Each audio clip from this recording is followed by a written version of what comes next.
My little Miss Dorothy Miner. She is such a brilliant young person that I will admit to you, but only to you, that it was a real sacrifice to me to give her up to the Walters Gallery, but I feel it was worthwhile.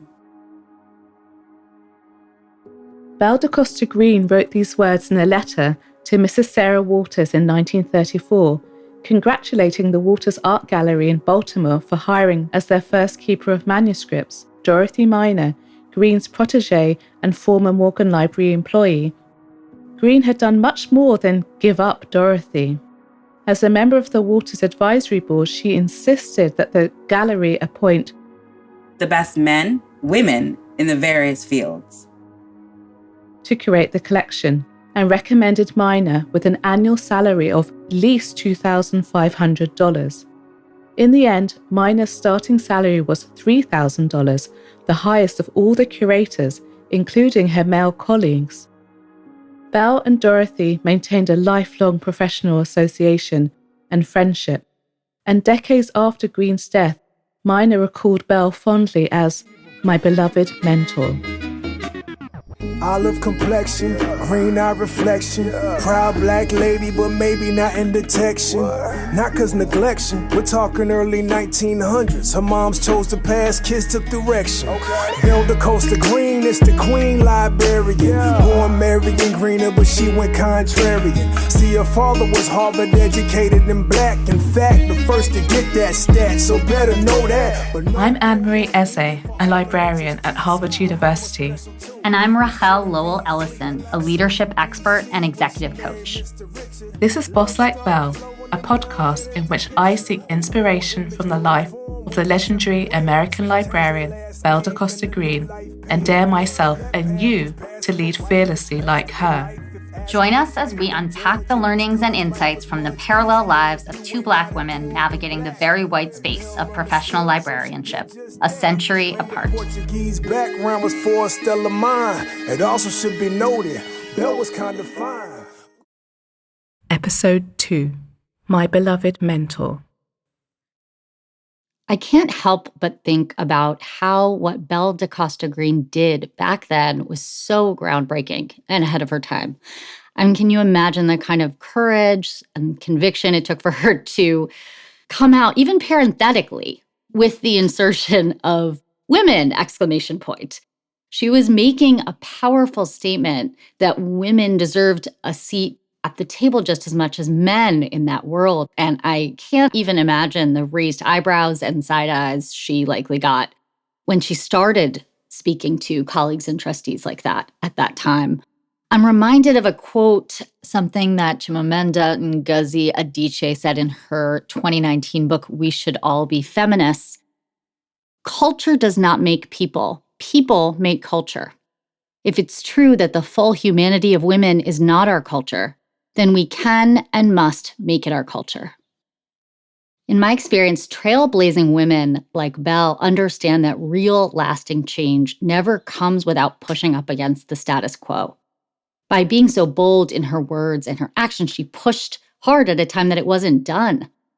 Just by backing in Dorothy, she knew that the way to create the diversity that she sought for the future of her field was by advocating and making space for others to enter it. In that way, she was planting seeds for a cultural shift. I'd love to hear your thoughts, Anne-Marie. What do you make of her courage to advocate for Dorothy so boldly at a time when it was so uncommon? And how impactful do you think that was? That's a great question. So let me give you some context here, who she wrote that phrase to, that they should hire the best men, women in all the various fields. So she was writing that to the chairman of the board of the newly incorporated Walters Art Gallery. His name was Francis Taylor.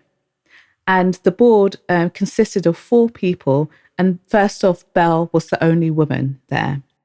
So I have to say that Francis Taylor took her message, a very clear and bold message, very well. And that's because at this point in 1934, Belle was extremely well established and respected in her field.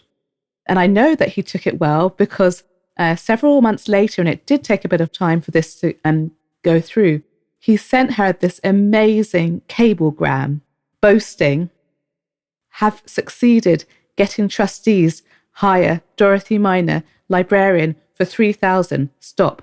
Don't tell me I ain't got no charm. Stop.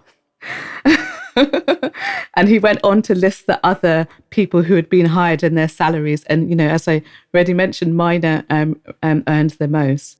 So I think that Green basically was able to use her clout to really advocate and push hard for Miner to be hired and for her to receive the highest compensation.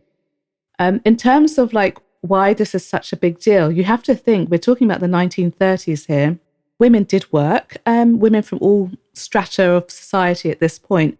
But, you know, well-to-do women, they worked until they married, right? At which point they were expected to quit their jobs and dedicate their lives to their husbands and children as well. And the other thing that I thought was so interesting with this, you know, with Belle advocating for Miner in the 1930s, is that Belle was no stranger to using her position to advocate for better compensation for underpaid women librarians. Over 2 decades earlier, in 1913, which was towards the beginning of her own career, she was interviewed by the New York Tribune, and the title of the article is amazing. It's $10,000 librarian, i.e. Belle, speaks a word for her $400 sisters. And Belle is quoted as saying, "People don't realize how much these girls have to know. The result of these low salaries is, of course, that the women who are capable of filling the responsible positions are not willing to take them." Wow, that's remarkable on so many levels. As you were reading this and doing this research on Belle, how did it inspire you? So the story of Belle advocating for Dorothy and other women really inspired me to lean into my role as a mentor and approach it with more intentionality. Today's equivalent of Belle's advocacy for women in her day is to advocate for librarians of color. And that's because in the United States, the field is still predominantly white. In 2015, a demographic survey by the Rare Books and Manuscripts section of the American Library Association showed that its members identified themselves as 87% white, and 13% of its members identified themselves as Hispanic or Latino, Black or African American, Asian, Native American or Alaska Native, or Hawaiian or Pacific Islander. If you think about this not as a percentage just on a page, but visualize the breakdown as, 100 people at work in a library or perhaps attending a conference altogether, it actually brings to my mind how Belle would sometimes fan rumors about her African ancestry by describing herself as a huckleberry in a bowl of milk. I can't imagine what it was like for you to come up in your career in a culture that was so predominantly white. So it's amazing to think about how the idea of even trying to advocate in a system that feels so homogenous in certain ways is so impressive. How did you make that happen? How did you approach that goal? So I get approached by many young librarians of color, not only Black librarians like me, but librarians of different races and ethnicities who see me as a role model, because I'm one of the few senior Black librarians in the special collections branch of the field. And I really want to kind of talk about mentoring one person in particular, a Mexican-American woman named Adrienne Chaparro, who was already on my radar because she worked for me at Houghton Library in 2020. And with the example of Belle and Dorothy in mind, I leveraged my contacts and clout to not only mentor, but also sponsor Adrienne. So to speak with Adrienne, I'm returning to the Isabella Stewart Gardner Museum, where my career in the United States started. And she and I are reconnecting there to catch up and talk about our journey together as mentor and mentee.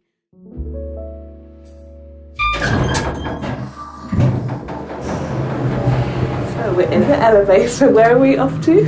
We're off to the 4th floor, which was Isabella's apartments, but are now staff offices.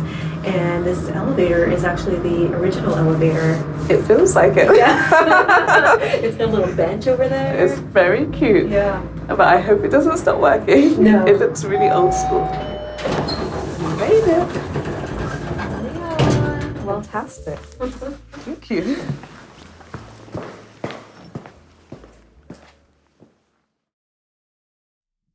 Hi, Adrienne. Welcome to Books Like Belle.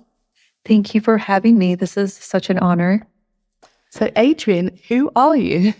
My name is Adrienne Chaparro. I'm the curatorial assistant for exhibitions at the Isabella Stewart Gardner Museum, found in Boston, Massachusetts. I've been calling myself an aspiring medievalist because I don't have training or formal training as a medieval art historian. But lately, with some things happening in my life, I'm now calling myself a medievalist in training. Where are we today? Where are we having this conversation? Ooh, we're having this conversation in what is called the summer bedroom on the 4th floor of the Isabella Stewart Gardner Museum.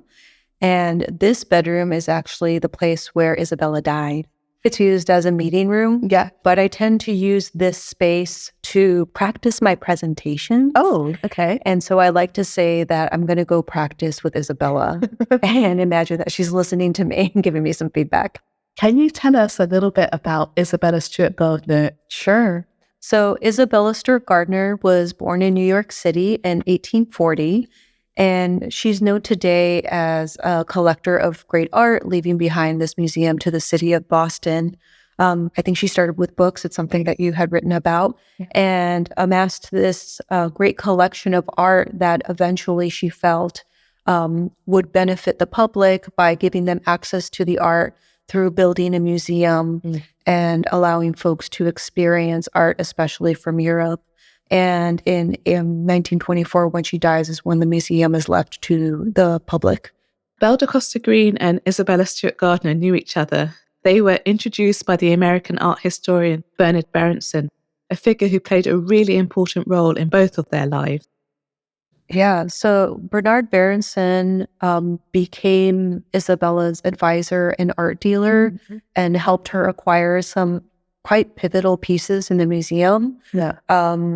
One of them being a Titian, The Rape of Europa. He made really important contributions to the study of Italian art. Yeah. And published some works that really helped shape art history today. Berenson was also Green's teacher and lover. After meeting in New York in 1909, they fell for each other, and the following year spent the summer together travelling around France, Italy, and Germany, looking at art in churches, museums, and private collections. In Europe, Berenson found Green an expert in her own field and a quick learner in his. It was Green's first time visiting those countries, so you can imagine the combination of art, culture, and their clandestine romance. Clandestine because they were not married to each other and Berenson already had a wife. You can just imagine how intoxicating that was and how it left a lasting impression on both of them, personally and professionally.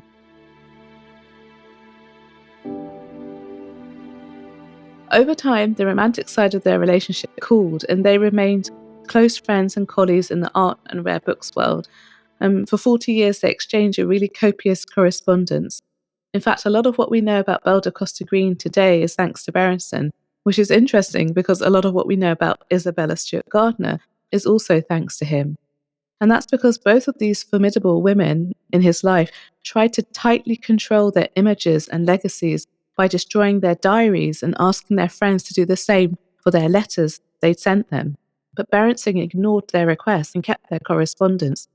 And today, more than 800 letters between he and Gardner and over 600 letters sent to him by Green survive, but not his responses to her as she destroyed his letters.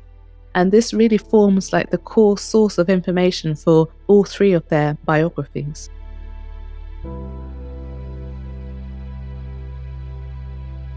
In 1909, Green visited Fenway Court. The Gardner Museum was known during her lifetime.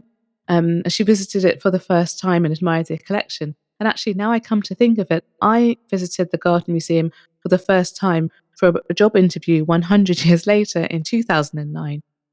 The two women didn't get along, despite probably having some mutual respect for each other as two female trailblazers, achieving incredible things in the museum and library worlds. And I guess maybe that was because that might have been due to territorialism over Berenson. In letters to him, Gardner called out Green as a racial parser, dismissing her as a half-breed upstart. And Green described Gardner as a rude, boresome, underbred and unlovable person.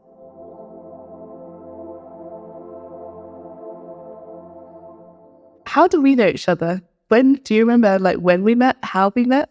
I do. Okay. Vividly. Oh, you do? Okay. And I cold emailed you, I remember, and I found you through YouTube after I had spent just an exhilarating week at the Beinecke Library at Yale University. I had done a week-long class on medieval manuscripts. This was before I really entered, medieval studies or my curatorial career in any serious way. I was sort of just trying to be involved as much as possible while I wasn't in that world.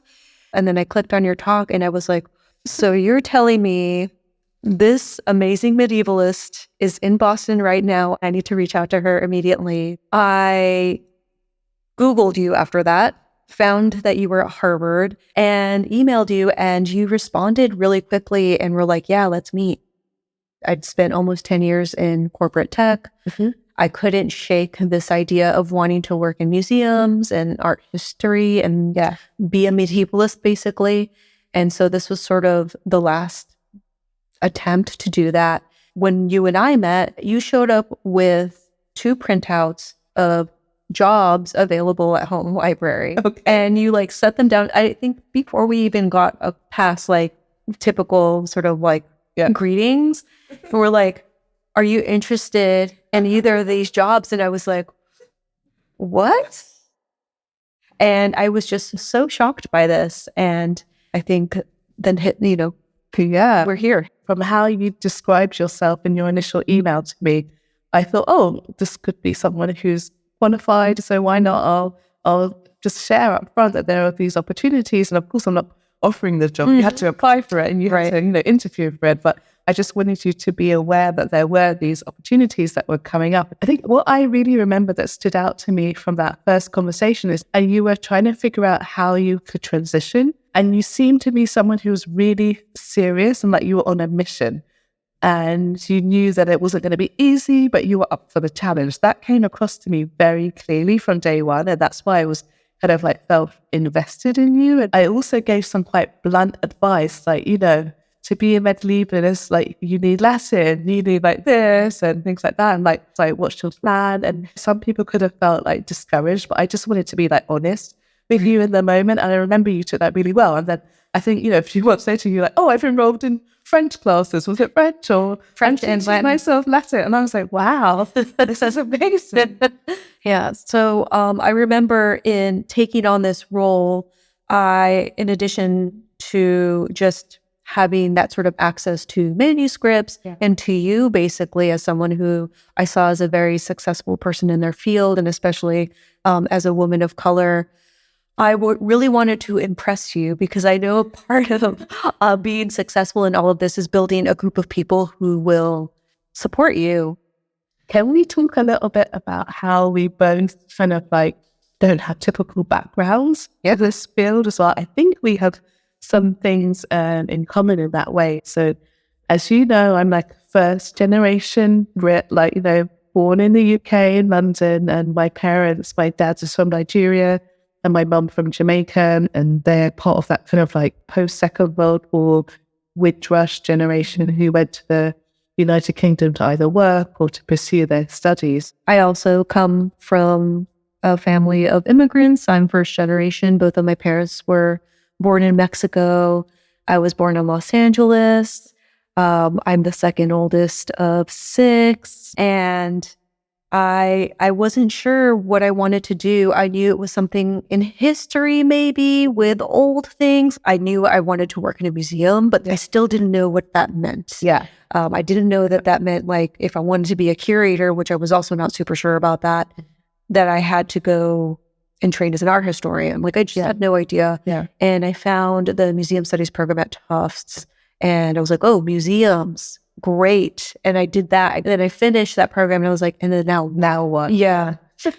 And so it was a lot of now what? And then 10 years in health tech later, finally finding someone who could tell me what was. So just going to school, working full time most of the time and not knowing what any of this meant, and my family not knowing what I wanted to do. And and I think the like added complexity around being first generation, and especially coming from a background where like socioeconomically we just struggled a lot. And so having the added guilt of not going into a field that was going to make me as much money as possible to help bring my family out of the situation. Although I did encounter some of that once I moved to Boston and needed to find some financial footing because I came with no network and no job. And that's how you ended up in corporate tech. Would you have preferred to have just gone straight to art history? I think so. If I would have known that's the way to do it. Yes, absolutely. But I think in being an older student, I don't know if I should say my age, but for anybody out there who thinks maybe it's too late, it is not. But being an elder millennial and sort of starting this like second like act, career that I had always wished was my first act. So I want to go a little bit back to Green. Okay. And also back to her, me, you being medievalists. So when did you first become aware of her? I'm pretty sure it was from you. Oh, I think I could credit you for a lot of things. And I'm not just doing it for this. Yeah, it was from you. Oh, that's so funny. I had been a member of the Medieval Academy of America. Before then, I think I became a member the year before and still didn't know about her.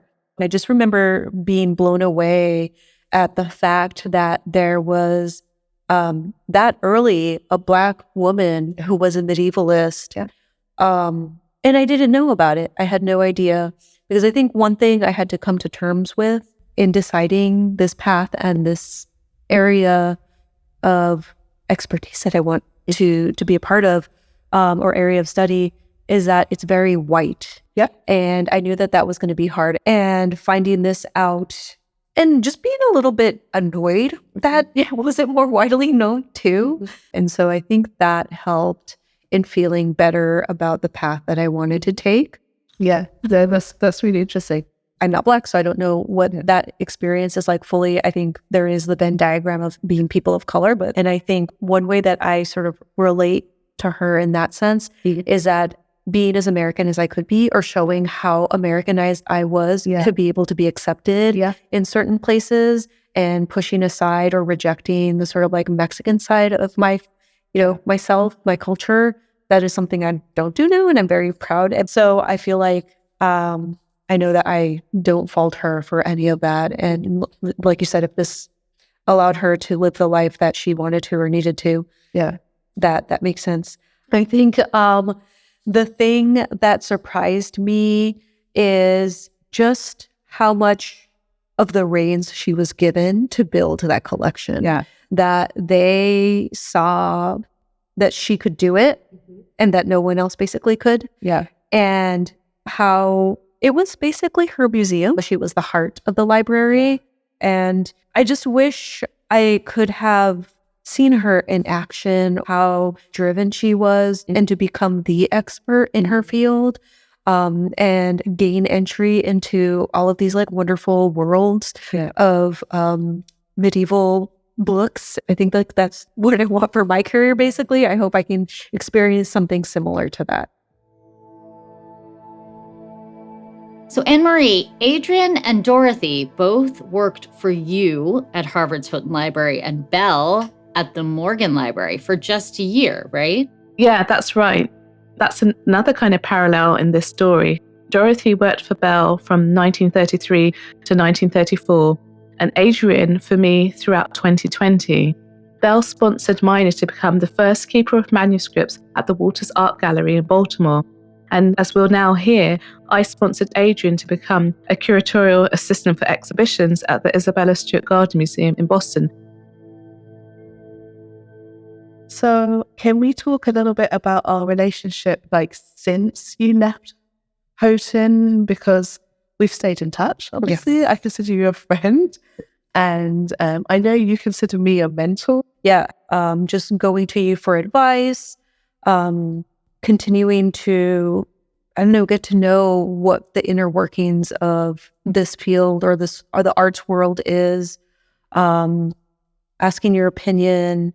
I think when we sort of parted ways after Houghton, and I was still sort of thinking about like what I needed to do or wanted to do, and I joined the Great Resignation and quit my job without any sort of backup, and going back to you and asking you like, what do you think about this job? What do you think about that job?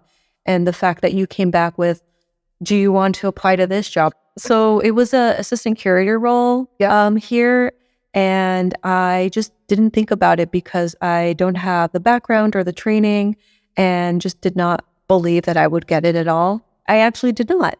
But what the Gardner did is they did look at my application and they did give me a chance to interview, and they had decided to take me on in a different role. It's amazing. Which like I've talked to a couple of people about it and they were like, that is unheard of. I know, it really is something special. And they gave me a role with a commitment to train me and mentor me here, which was something I didn't think anybody did, and apparently, is a pretty rare thing to come across. It is rare, and I didn't know that they were going to do that. When you kind of informed me what was happening, I was so pleased but amazed at the same time. I would have bet $1 million that you had a hand in that. I just put your name forward as someone that I thought that they should interview, and I said, listen, like if you look at her resume, it's not the usual qualifications that you're going to find, but this is someone who's in a career transitionary moment, who's really serious, who's really dedicated, who deserves a chance. And that had nothing to do with the rest of it. That was all you. I feel like that's such a great example of mentorship where, we got to know each other and you believed in my potential. So I guess the one more thing that I want to say about you being such a wonderful mentor in my practice and in my future career or current career is this idea of, bringing people along with you. That's definitely what you did with me. You opened the door and I think at times like grabbed my arm and yanked me in. and it's what I needed because I feel like for anyone who is thinking about making the moves or, thinking about what they want to do, it's really scary once it starts happening. And people, it's great when people take you seriously, but I remember the first few times that you had introduced me to other people and you would refer to me as a medievalist, and I was like, whoa, no, I'm not. I don't know anything. And then eventually taking myself seriously as well in those aspirations. It's scary when you're doing it, but you need someone there to sort of push you along too. Thank you so much for all the time you spent with me. And thank you. It was such an honor to be asked to do this.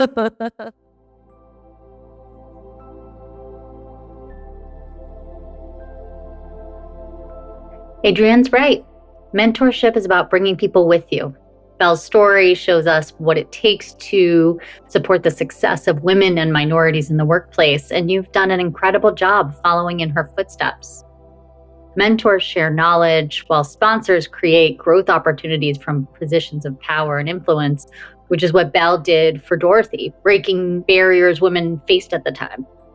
And now her impact ripples through your journey as a Black woman leader and Adrienne's career. You're a catalyst for Adrienne's growth beyond just being an advisor. Former Campbell Soup head Denise Morrison said that diversity starts with supporting, mentoring, and sponsoring diverse leaders.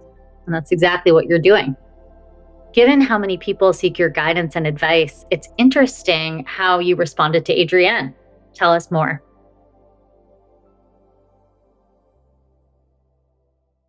Yeah, what was it? So, it's fascinating. You were responsive. I feel like you were ready. You were open for the possibility. You pushed her to see what was possible beyond what was prescribed, what she was coming with. And you helped her, not only do that, but really take some risks. And it's quite powerful to think about pushing someone you barely know in that way to take some really big chances. And what was that like? Did that feel intimidating or natural? What was that like for you? That felt totally natural for me. I just saw her as someone who was like so determined, but just lost. And I looked, and it reminded me a bit of myself towards the beginning of my career, although I was lost and I didn't even realize it at the time because there was so much that I didn't know. And now I'm in a position where I know I got an understanding very quickly of what she didn't know. I thought, well, by empowering her with this information, this is someone who I think can go far. And I, when she started working for me at Houghton, she still maintained her 9-to-5 job for the tech company with their permission. Her boss there was really, really supportive of the transition that she was trying to make. And I spoke to her boss to get references for her and said, are you comfortable with this situation? And she said, Adrienne's worked with us for almost 10 years now. She can do this work with her eyes closed. So as far as I'm concerned, as long as she gets her work done, her tasks done, I don't mind how many hours it takes. And if she believes that she can juggle both jobs at the same time, who am I to stand in her way? Someone who, was kind of like comfortable in this quite unorthodox situation of someone holding down 2 jobs at the same time because they really believed in her. Isn't that amazing? That is amazing. This was someone in a position who was, overseeing her work and was giving her these opportunities to grow beyond that, allowed her to kind of grow into a new space and believed in her enough to do that. And I think there's a sort of goodwill and a desire to just, make her work culture a better place, but contributing to the growth of someone's professional fulfillment. That's really remarkable. And I think your intuition, knowing that this was the person that you wanted to invest in is also really remarkable. And being that you could really trust that. It sounds like Belle had a similar thought about Dorothy.